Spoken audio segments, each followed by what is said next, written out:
যেন অন্ধ ধৃতরাষ্ট্রের মতো বাবা অসময়ে তার চরণ ধরো না। সময় থাকতে ধরো, আর অসময়ে যদি ধরো তাহলে বাবা আমাদের দুর্গতিটা অন্ধ ধৃতরাষ্ট্রের মতো হবে। কিরকম? এই যে বাবা আপনারা যারা গীতা পড়েন, ভাগবত পড়েন, তারা জানবেন সঞ্জয় দিব্য নয়ন পেয়েছিল বাবা। আর দিব্য নয়নে বাবা যা যা কিছু কুরুক্ষেত্রের মাঠে হতো সবটাই কিন্তু সঞ্জয় দিব্য নয়নে দেখতে পেত। আর দেখতে পেয়ে অন্ধ ধৃতরাষ্ট্রের কাছে বর্ণনা করত। একেবারে গীতার প্রথমেই রয়েছে বাবা, তাই না? তা সঞ্জয় দিব্য নয়নে দেখে অন্ধ ধৃতরাষ্ট্রের কাছে বলছে, দুর্যোধনের গদার আঘাতে, হরি বল, ভীমের গদার আঘাতে দুর্যোধনের উরুভঙ্গ হয়েছে। ভীমে দুঃশাসনের বক্ষ চিরে রক্ত পান করেছে। এই একটা একটা কথা বাবা ধৃতরাষ্ট্রকে বলছে।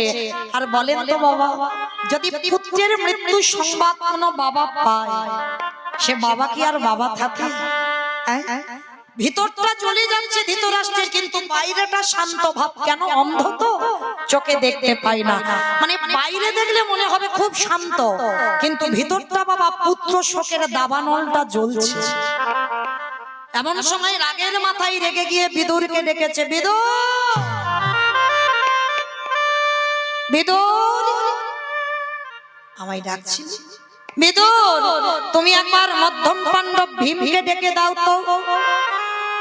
যেই না বলেছে ভীমকে ডেকে দাও, তা বিদুর খবর দিয়েছে পঞ্চ পাণ্ডব চলে এসেছে। যুধিষ্ঠির প্রণাম করেছে জ্যাঠামশাইকে। তা অন্ধ তো সর্বাঙ্গে হাত বুলিয়ে দিয়েছে। আমি তো যুধিষ্ঠিরকে ডাকিনি, আমি ডেকেছি ভীমকে, ভীমকে ডেকে দাও। তা পাশে ছিল বাবা ভীম, সবে প্রণাম করতে যাবে। আজ চতুরের চূড়ামণি প্রাণে গোবিন্দ খেলা দিয়ে ঠেলে সরিয়ে দিয়েছে।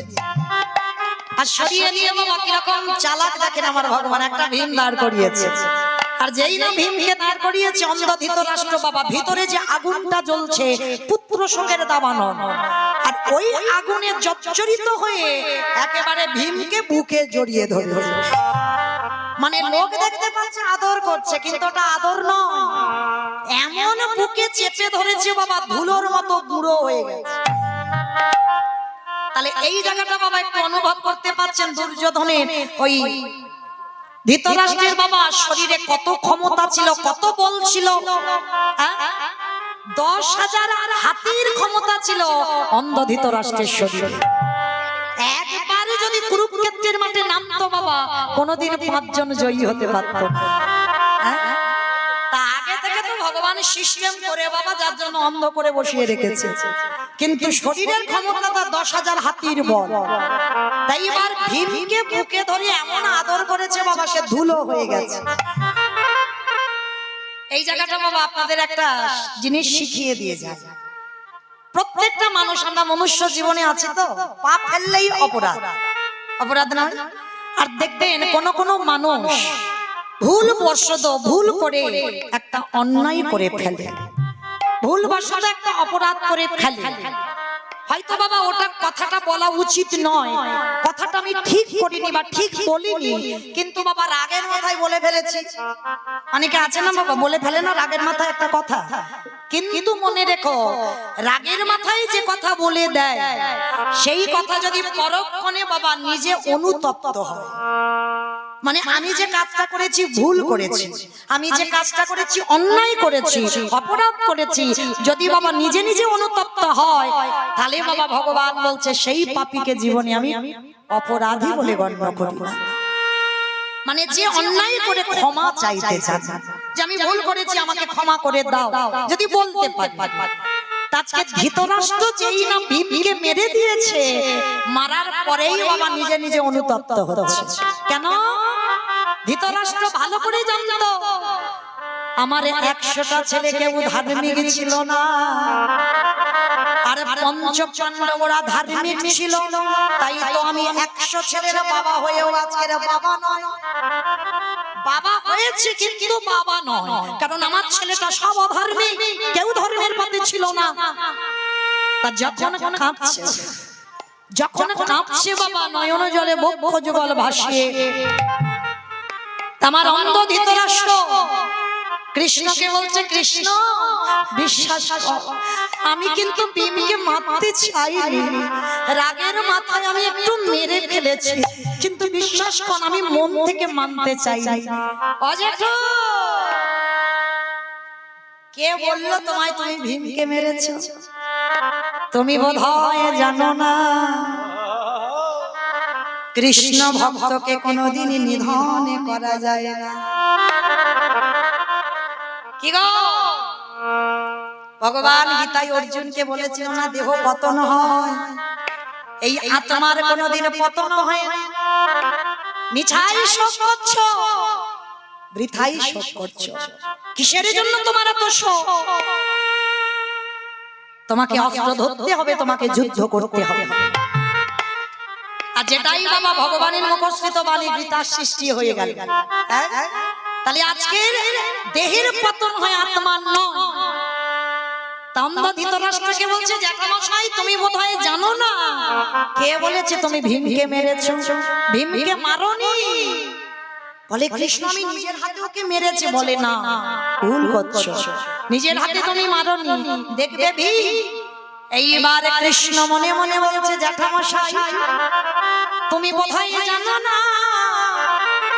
এই পৃথিবীতে যদি ভক্তের মনের ভিতরে কিছু জাগে, সেটা সবার আগে আমি ছাড়া কেউ জানে না। কি বাবা, এতজন ভক্ত বসে আছে, কার মনের ভিতরে কি চলছে আমি কি মনের ভিতরে ঢুকলাম? আমি কি থরি কিছু জানতে পারবো? পারবো না। তাহলে জানবে কে? যে জগন্নাথ আমার বাঁকা করে, বাঁকা হাতে কালো শশী বসে আছে। কি গো, ও বেটার চোখে ফাঁকি দেওয়া যাবে না। আজকের কি করেছে বাবা, ভগবান বুঝতে পেরে গেছে দাদা জ্যাঠামশাই এটা করবে, আর যার জন্য আগে থেকে বাড়িতে বাবা একটা লোহার ভীম তৈরি করেছে। যখনই বিদুরের দ্বারা খবর পাঠিয়েছে, সঙ্গে সঙ্গে বাবা ভগবান ওই লোহার ভীমটাকে ধৃতরাষ্ট্রের সামনে দাঁড় করে, আর যেই সামনে দিয়েছে বাবা এমন করে ধৃতরাষ্ট্র বুকে ধরেছে, একেবারে ধুলোর মতো চেপে ধরে গুঁড়ো করে দিয়ে, অজেঠু তুমি মারোনি ভীমকে। মারিনি ভীম কই, দেখবে দেখাচ্ছি। এইবার আসলে ভীমকে এনে দাঁড় করিয়েছে, সর্বঙ্গে হাত বুলিয়ে দেখছে, দেখে না ভীম দাঁড়ায় আছে। তখনই কৃষ্ণ চরণে আছাড় খেয়ে বলল, কৃষ্ণ আমি এতদিনে বুঝতে পারি না, আজ আমি বুঝে ফেললাম, আজ পঞ্চ পাণ্ডবদের সঙ্গে তুই আছিস বলে ওদের নিধন হয় না। ও কৃষ্ণ একটা জিনিস চাইবো বাবা, তুই দিবি? মায়েরা চাওয়াটা শিখে নাও, যদি কোনোদিন ভগবানের কাছে এইরকম চাইতে পারো তাহলে কাজ হয়ে যাবে।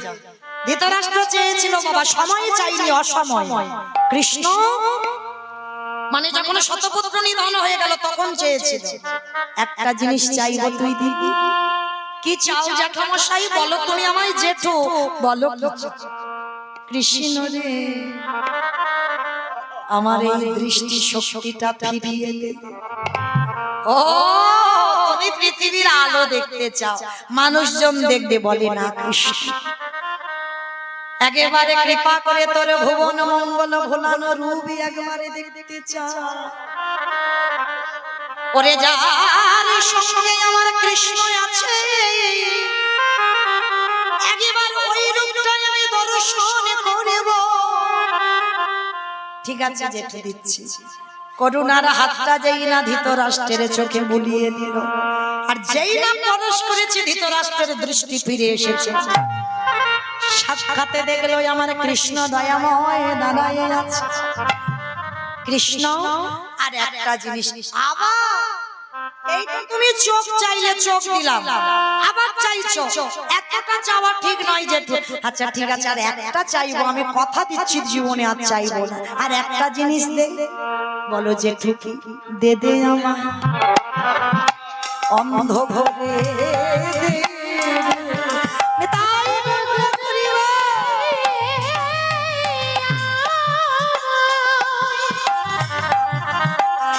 অন্ধ করে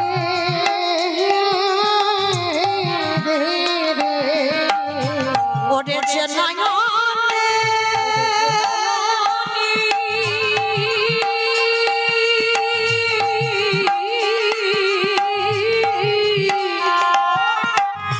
ওরে যে নয়নে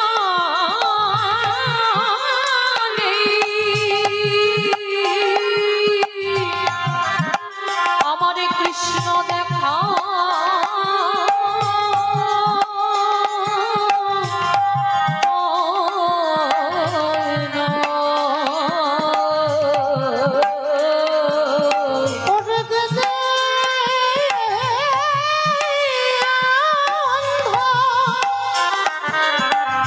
অন্ধ করে দে রে কৃষ্ণ আমায় অন্ধ করে দে। ও যে তুমি তো চোখ চাইলে, আমি চোখ দিলাম, আবার চোখ নিয়ে বলছো আবার ও অন্ধ করে দিতে কেন? কৃষ্ণ এই পাচ্ছে কি নয়নে যদি কেউ একেবারে কৃষ্ণ দেখে ফেলে, তারই তো জীবনে আর কিছু দেখতে ভালো লাগে না। তাই তোরে চরণে নিবেদন, শেষ বেলার মতো আমায় অন্ধ করে দেই। যে চোখে আমি তোকে দেখে ফেলেছি, এই চোখে যেন জীবনে আর কাউকে দেখতে না হয়, এই মনে যেন আর কাউকে দিতে না হয়। কৃষ্ণ রে শেষের দিনে তোর চরণে আমার নিবেদন, সময়ে থাকতে থাকতে তোরে বুঝতে পারলাম না, আরে অসময়ে যখন এসে দাঁড়িয়ে গেলাম, ওরে কৃষ্ণ যেন চরণে ছাড়া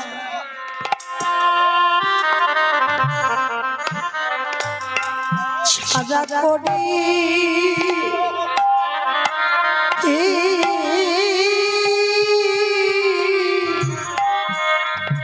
করিস না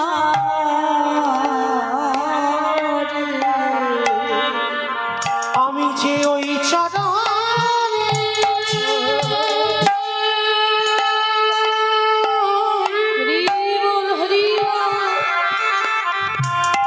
আমি যে ওই চরণে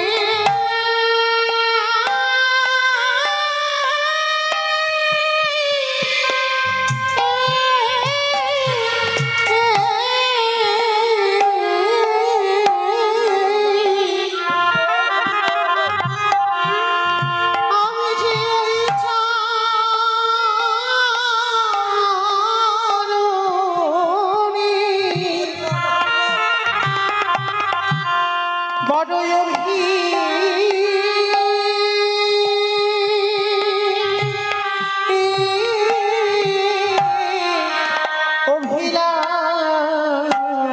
অভিলাষী কৃষ্ণ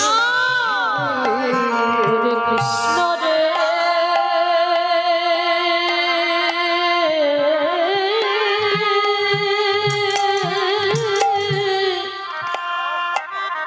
ওরে কৃষ্ণ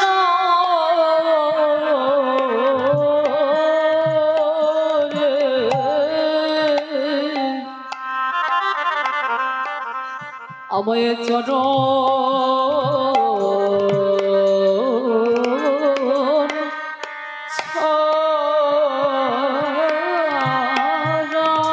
আর আমি তোর কাছে কিছু চাই না, ছাড়া করো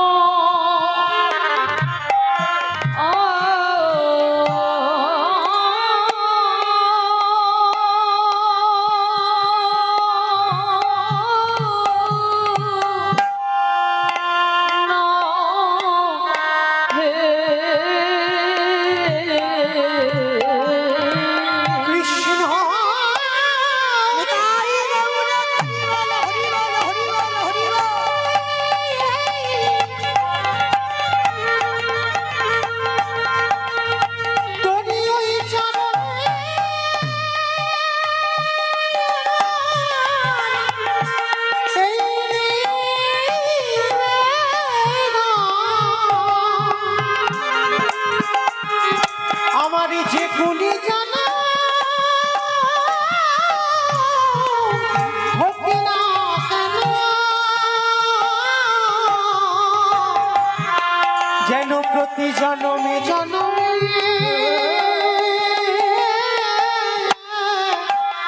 তোরে ওই রাতুল তোরে রাতুল চরণে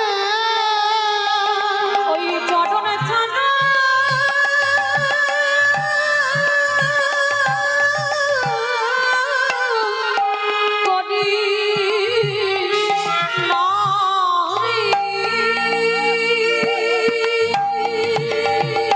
ওরে কৃষ্ণ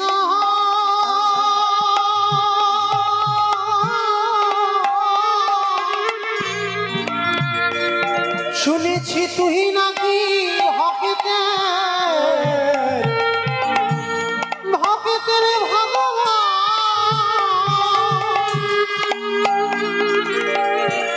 তোরে ওই চরণে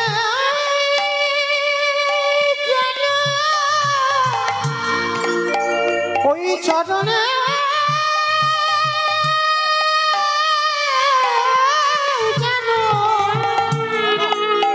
জন্মে জন্মে আমার মতি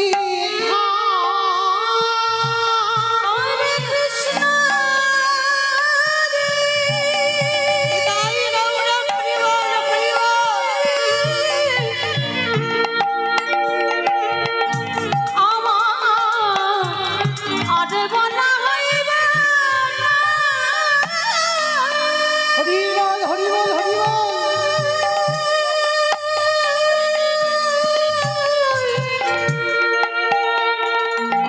এই জন্মে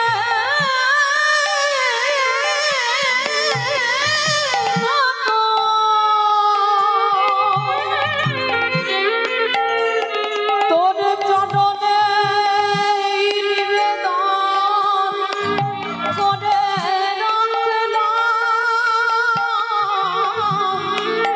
তোর চরণে ছাড়া করি করে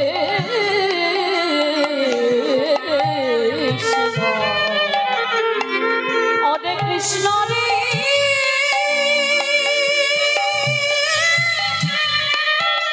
আরে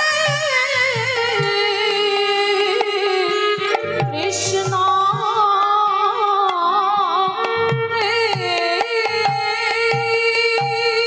আস্তে নবদ্বীপে যেমন নিতাই চরণ ভজলে গৌর পায়, বৃন্দাবনে ঠিক বাবা রাধা চরণ ভজলে তবে তো আমার কৃষ্ণ চরণ মিলবে।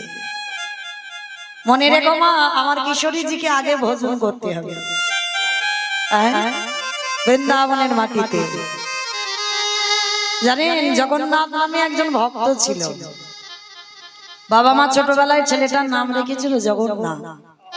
এখন তো আর এসব নাম টাম রাখে না বাবা, সব সিনেমা সিরিয়াল দেখে আর তাদের নামগুলো ছেলে মেয়েদের রাখে। তার ছেলের নাম রেখেছিল জগন্নাথ, মানে একেবারে নাস্তিক। নামটা ছিল জগন্নাথ কিন্তু নাস্তিক, মানে ঠাকুর দেবতা মানতো না, ভগবানের আরাধনা করতো না, শুধু একজনকেই ভালোবাসতো, তার বউকে। আর তার বউটা বাবা ভক্তিমতী ছিল, ভগবানের সর্বক্ষণ সেবা পূজা করত। আর তার বউয়ের নাম কি ছিল জানো? কিশোরী। একটু আস্বাদন করবেন বাবা, যারা মানে খুব বউকে ভালোবাসে। এই কিশোরীকে ভালোবাসতো, আর কাউকে ভালোবাসতো না। মানে কিশোরী মানে তার বউ, মানে রাধারণী কিশোরী নয়, মানে কিশোরী ছিল তার বউ। বউকে এতটা ভালোবাসতো মানে সেটা বাবা মুখে বলা যাবে না। মানে দোকান ছিল, দোকানে বাবা থাকতো, মানে আমি 1000 বার, মানে দিনে 10-11 বার হয়ে যাবে বাড়িতে আসবে, মানে কোনো ছলে বলে, মানে বউয়ের মুখ না দেখলে থাকতে পারে, মানে ছলে বলে তাকে আসতেই হবে। কোন সময় বাবা ইচ্ছা করে দোকানের চাবিটা ফেলে যাচ্ছে, মানে আবার দ্বিতীয়বারে আসতে হবে। এই যা, চাবিটা তো আনতে ভুলে গেছে, কিন্তু বাবা চাবিটা ফেলে এসেছে ইচ্ছা করে। কেন? যাতে বউটার মুখ একবার দেখতে চায়, মানে একেবারে চোখে হাগা। তা এতটাই বউকে যখন ভালোবাসে, আর বাঁচতে বাঁচতে বাবা একদিন বাবা দৈব দুর্ঘটনা, স্বামী আছে দোকানে বাবা, হঠাৎ দুর্ঘটনা সেই কিশোরীর মৃত্যু হয়ে যায়। তা কিশোরী মৃত্যু হয়েছে সেটা তখনও জগন্নাথ জানতো না। আজকে জগন্নাথ কি করেছে, সারা দিনে তো 10-11 বার হয়ে যায় বউকে দেখতে আসে, তো আবার এসেছে বাবা দেখতে। আর দেখতে এসে বাবা দেখে না, বাবা মাটিতে মুখ ঢুকে পড়ে আছে। কি কিশোরী, তোমার কি হয়েছে? তুমি এমন করে মুখ ঢুকে পড়ে আছো কেন? তাড়াতাড়ি করে জগন্নাথ গিয়ে বাবা বুকে করে তুলে নিয়েছে। নিয়ে বাবা দেখে না দেহটা শীতল, নাসিকায় হাত দিয়ে দেখছে নিঃশ্বাস পড়ছে না, মানে কিশোরী শেষ নিঃশ্বাস ত্যাগ করেছে। চিৎকার করে ডাক দিল, কিশোরী। বুকে করে নিয়ে কাঁদছে পাগলের মতো। আর কেউ ছিল না। সারাদিনে বাবা শুধু কিশোরী কিশোরী বলেই যায়। 3 দিন হয়ে গেল বাবা বউকে ছাড়ছে না। এবার পচা গন্ধ বেরোচ্ছে, বাড়িতে গ্রাম দূষিত হয়ে যাবে। গ্রামের লোকজনেরা সবাই এসেছে, জগন্নাথ তুই এবার তোর বউয়ের দেহটা ছাড়, আমরা দাহ করতে যাব। না, ওকে ছাড়া যে আমি একটা দিন থাকতে পারবো, আমার কিশোরীকে আমার কাছ থেকে নিয়ে যাব না। কিন্তু বাবা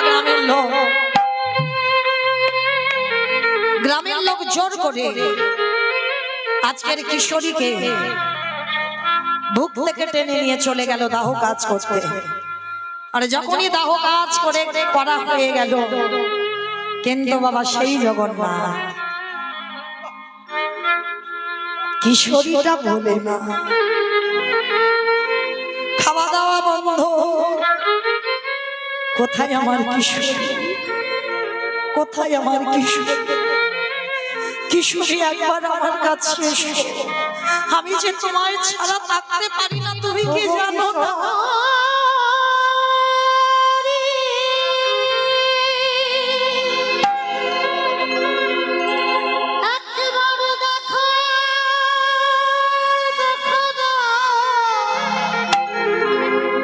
ওগো কিশোরী,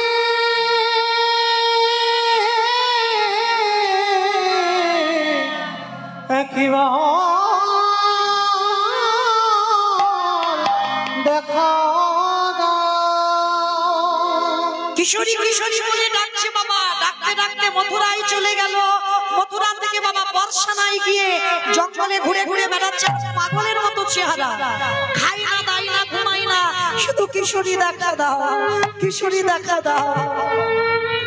কিন্তু বাবা আমার বর্ষানায় লাডলি কিশোরীকে ডাকছে না, ডাকছে তার বউ কিশোরীকে।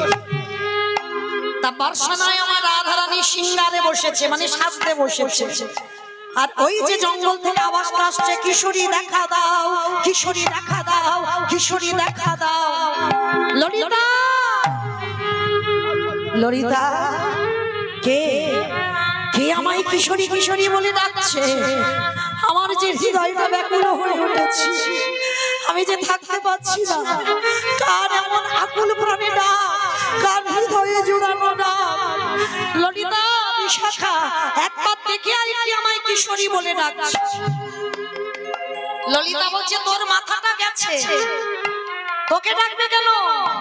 তোকে ডাকেনি।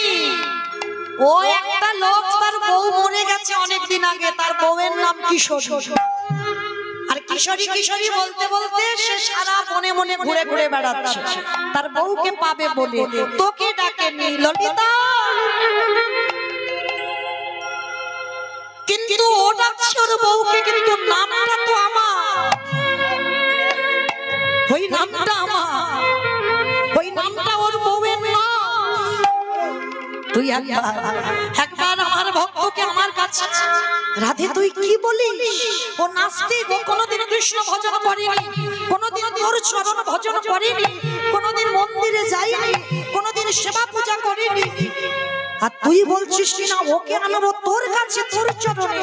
অসম্ভব, এটা হতে পারে না রাধে। রাধারানী বললেন, ললিতা মা,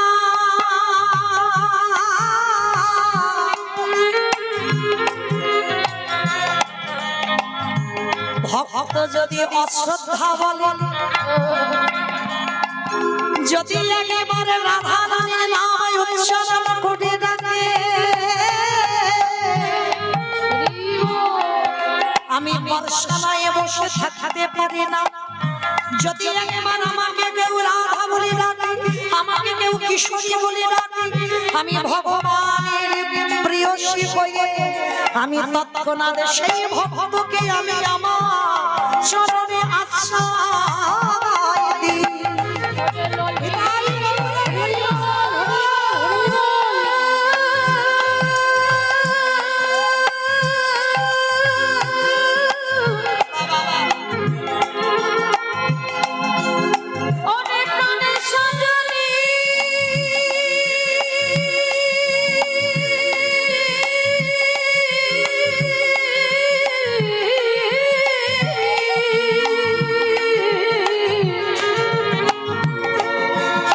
আমি যে ভক্তবান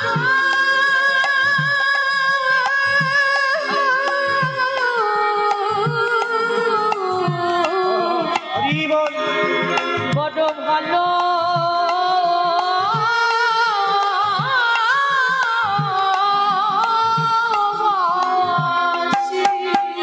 ললিতা রে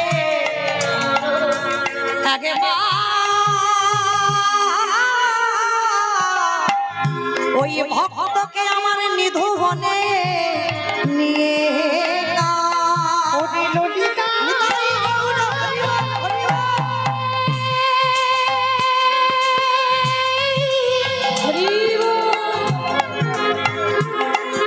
তুই আমার ভক্তকে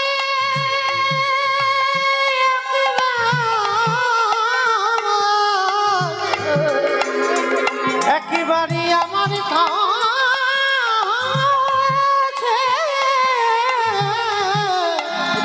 নিয়ে আয় রে। ললিতা বিশাখা প্রবেশ করিয়েছে বাবা সেই ভক্তটি, যে ভক্তটা একেবারে নাস্তিক, তাকে প্রবেশ করিয়েছে বাবা নিধুবনে। আমার রাধা মাধব রাধা রানীকে সঙ্গে লইয়ে আজ যেই না নিধুবনে বসে আছে আমার লাডলি কিশোরীজি, এইবার সেই জগন্নাথের মাথার উপরে হাতটা রেখেছে। আর যেই না হাতটা দেওয়া ভুলে গেল তার বউ কিশোরীর কথা। আজ রাধা রানীর কিশোরীর চরণে দেহ মনে প্রাণটা জগন্নাথ রাধা রানীর চরণে দিল। কেমন ভক্ত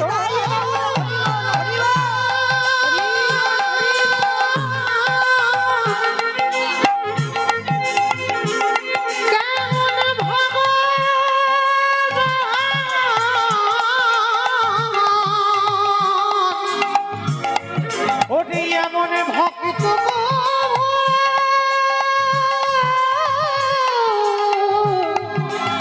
আমি দেখি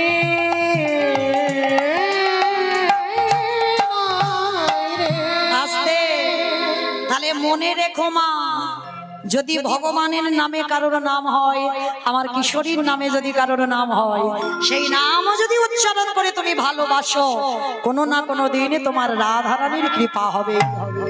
তাই বাবুরে প্রেমানন্দে হরি বল। যেটা ভাগবতে অজামিলের হয়ে গেল, নারায়ণ নারায়ণ বলে বলে শেষে বাবা যে অজামিল খুন করলো, ডাকাতি করলো, সেই অজামিল ভগবানের চরণ প্রাপ্তি হয়ে গেল। হ্যাঁ, তাই আজকে চৈতন্য মহাপ্রভু কি করছে গো? ভাবটা কৃষ্ণ ভাব। আজ সিংহাবে মরলি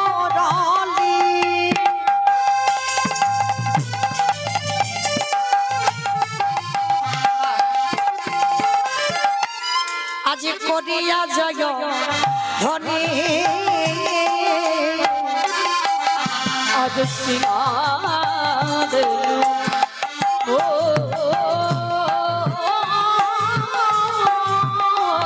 রানী কিভাবে রে আস্তে অমাইরা উলু কই মাঠে মাঠে মাঠে দাও দেখি একবার উলুধ্বনি প্রেম সে। আজ সিংহাবে মরলি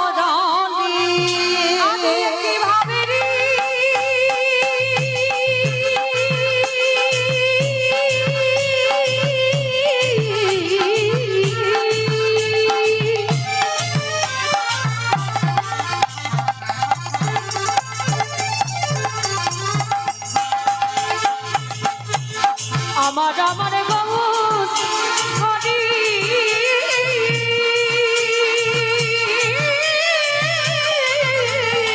নিতাই গৌর হরি এই কি মাদরি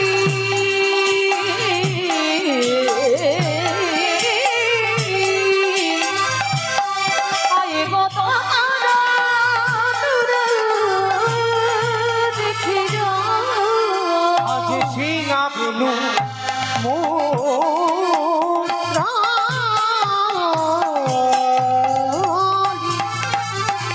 করিয়া জয় ধ্বনি। বলি হই হই আয় হই হই বলি গান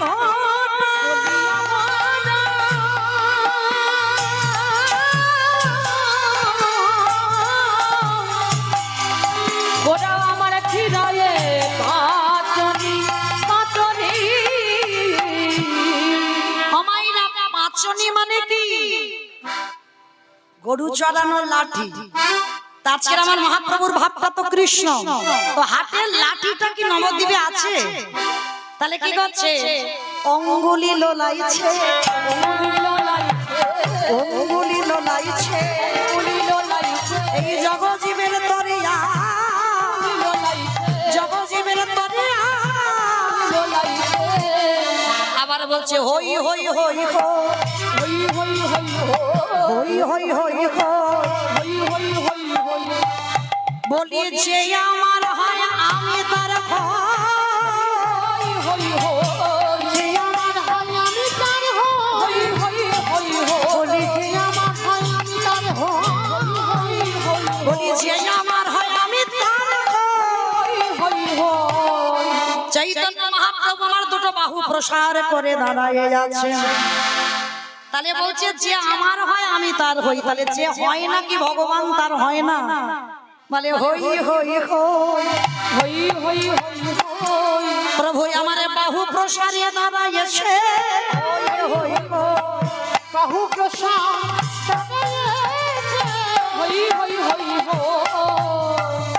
আজকের বাবা মহাপ্রভুর ভাবটা কৃষ্ণ ভাব, আঙুল দিয়ে বাবা ওই পাঁচন বাড়ির মতো ঘোরাচ্ছে। আর অমায়েরা সিংহা নাই, মুরলি নাই, তাহলে কি করছে?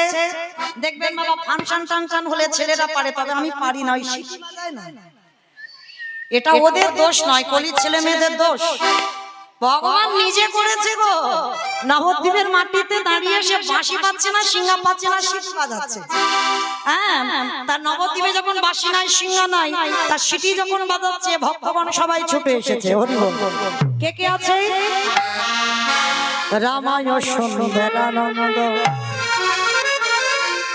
সঙ্গে নিত্যানন্দ, সঙ্গে নিত্যানন্দ, সঙ্গে নিত্যানন্দ। মাইরা তুলুন ধ্বনি। রামায় সুন্দরানন্দ আজ সঙ্গে নিত্যানন্দ, আজ সঙ্গে নিত্যানন্দ,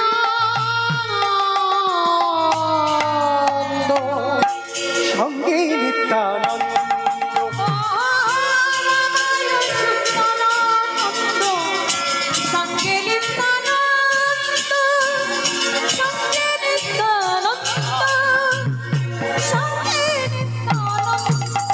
আর গৌরী দাস অভিরাম তুলুন ধ্বনি। সবারই আনন্দ। ওই গৌরী দাসের বীরা সঙ্গে নিত্যানন্দ। আজ গৌরী দাস অভিরাম সবারই আনন্দ। ওই গৌরী দাসের বীরা সবারই আনন্দ। সবারই আনন্দ, সবারই আনন্দ। রামায় সুন্দরানন্দ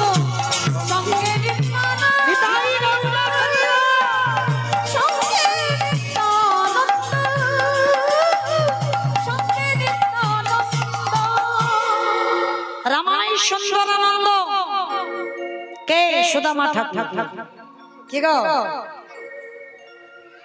সেই যে যার চিরে প্রসাদ কলির মানুষ সেবা পাচ্ছে হ্যাঁ? মাটি না মাটির পাত্রে দিতে হবে বাবা, সোনা নয় রূপো নয় তামা নয় স্টিল নয় শালপাতা নয়, মাটি দিতে হবে। কেন মাটি দিতে হবে? মনে করে দেখো সেই পূর্ব দিনের কথা, ত্রেতা যুগে আমার রঘুপতি রামচন্দ্র 14 বছরের জন্য বনবাস হবে। কৌশল্যা রামের মা দুধ এনে রামকে একটু খাওয়াতে গেল, আর ভরত জননী কইকেয়ী দুধের বাটিটা ফেলে দিয়েছে। যখনই ফেলে দিল তখনই আমার কৌশল্যাকে দেখে বলেছিল, রাম কথা দে বাবা, এর পরের জন্মে তুই আমার গর্ভে আসবি না, আসতে যদি হয় তোর বিমাতা কইকেয়ীর গর্ভে আসবি, কিন্তু আসবি কথা দিয়ে যা, কোনদিন মাতৃদুগ্ধ তুই কোনদিন পান করবি না। ওরে রাম